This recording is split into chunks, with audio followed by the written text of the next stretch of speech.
Assalamualaikum warahmatullahi wabarakatuh. Perkenalkan, saya Siti Nurhaliza dari kelompok 2 selaku pemateri 1 dan rekan saya Riko Saputra selaku pemateri 2. Kami akan membahas presentasi dengan judul Program Pengawasan Pelaksanaan Kurikulum 2013 yang diampu oleh Bapak M. Rizal Pahlevi, SIP MIP. Baiklah, saya akan memulai dengan slide pertama. Slide pertama berjudul Pengawasan Proses Pembelajaran pada Pelaksanaan Kurikulum 2013.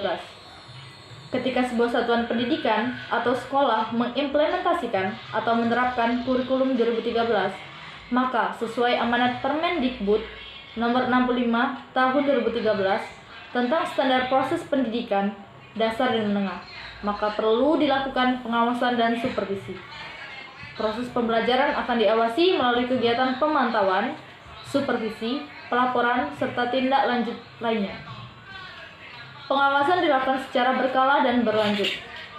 Pengawasan proses pembelajaran di sekolah pada pelaksanaan kurikulum 2013 harus objektif dan transparan, di mana sistem pengawasannya dilakukan oleh kepala sekolah, pengawas, dan lembaga penjaminan mutu pendidikan dalam bentuk evaluasi diri terhadap sekolah yang telah menerapkan kurikulum 2013 ini, yang berkaitan dengan proses pelaksanaan pembelajaran yang dilakukan oleh guru terhadap siswanya dalam menerapkan kurikulum 2013 ini. Serta ada 3 proses dilakukan dalam pengawasan, yaitu meliputi pemantauan, supervisi, dan pelaporan. Selanjutnya, slide kedua membahas mengenai tahapan proses pengawasan kurikulum 2013. Yang pertama, ada pemantauan, yang kedua ada supervisi, yang ketiga ada proses pelaporan.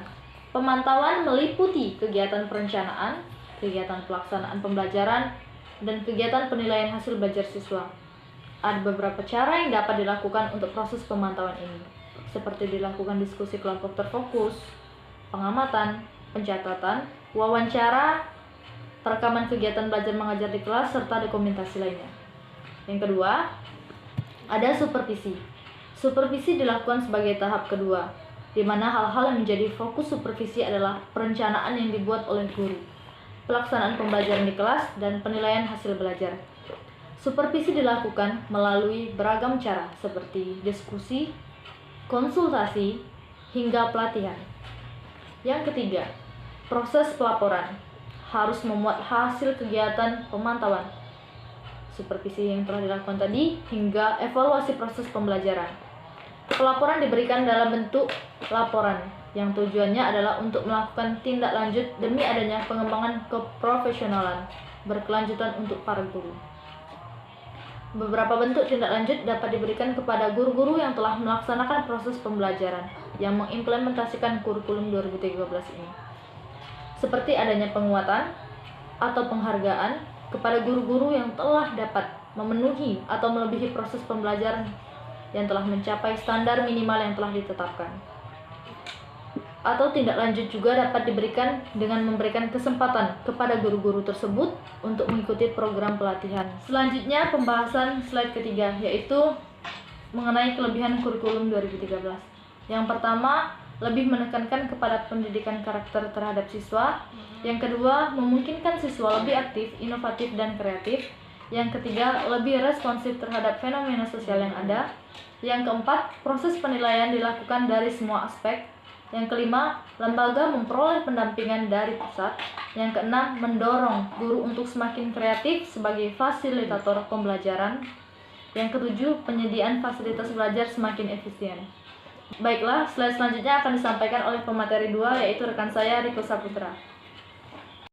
Assalamualaikum warahmatullahi wabarakatuh. Perkenalkan, nama saya Riko Saputra. Di sini saya akan menjelaskan tentang penerapan kurikulum 2013. Yang pertama yaitu ada aspek penilaian kurikulum 2013, di mana aspek tersebut terdiri dari 3 aspek. Yang pertama yaitu ada aspek pengetahuan, kemudian ada aspek keterampilan, dan aspek penilaian sikap dan perilaku. Yang pertama yaitu ada aspek pengetahuan.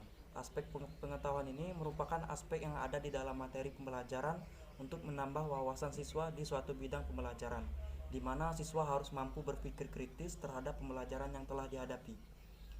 Kemudian yaitu ada aspek keterampilan. Aspek keterampilan ini bertujuan untuk meningkatkan keterampilan siswa dalam membuat, melaksanakan, dan mengerjakan suatu soal atau proyek sehingga siswa dapat terlatih. Aspek keterampilan dapat berupa keterampilan pembelajaran soal atau keterampilan mengerjakan dan melaksanakan proyek, keterampilan membuat teks. Yang ketiga yaitu ada aspek penilaian dan aspek perilaku, yaitu merupakan aspek penilaian dengan menilai sikap dan perilaku peserta didik selama proses pembelajaran. Aspek penilaian ini dinilai oleh guru dalam jurnal harian. Yang kedua yaitu ada kendala dari penerapan kurikulum 2013. Jadi kendala dari penerapan kurikulum 2013 ini, guru-guru hanya sebatas memahami K13.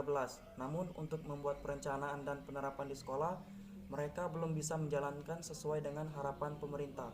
Masih banyak guru kebingungan dalam menerapkan kurikulum 2013.